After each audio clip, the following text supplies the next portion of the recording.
Ganon, Sian. Deadma sa tanong kung binati si Kim last Christmas and New Year.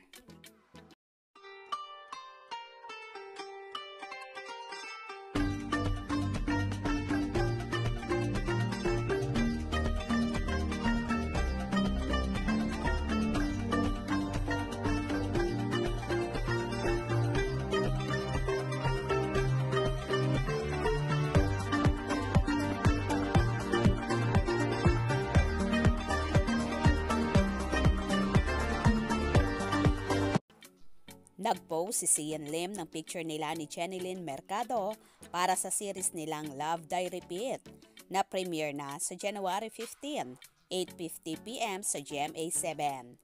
Pero naka-off ang comment box ng Instagram ni Sian.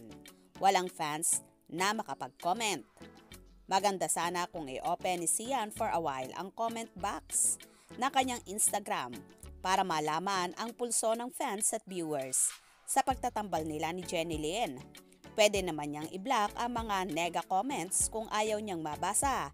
Pero habang nasa promo period ang series, sana i-open niya ang comment box. Kinumusta ng press si Sian at okay naman daw siya at mukha namang hindi na siya heartbroken at nakakangiti at nakakatawa na nga.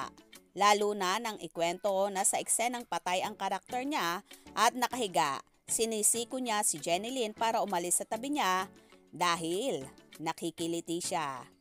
Nakakatuwa rin ang kwento ni Sian na sinasabihan siya ni Director Jerry Sineneng na wag muna siyang hihinga dahil nakikita siyang humihinga patay na nga ang karakter niya.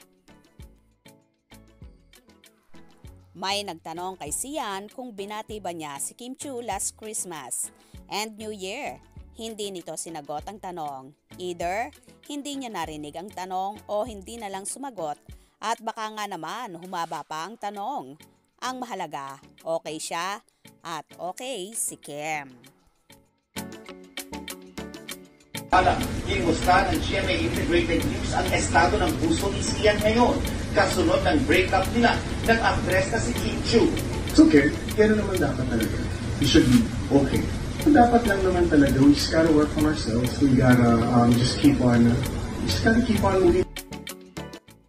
Well, tila naman pare-pareho na silang nakamove on ni Kim Chiu. At sana nga ay pare-pareho na silang makamove forward. Naging mapait man ang pagtatapos ng kanilang 12 taon na relasyon. Pero sabi nga ni Sian at paulit-ulit niya itong sinasabi na everything happens with a reason. Maging happy na lang tayo at gawing busy ang mga sarili natin dahil yun naman daw ang importante. Kaya naman tumutok at wag na wag pahuhuli sa mga maiinit na kaganapan. Anong iyong magiging reaksyon sa bidyong ito? Comment below.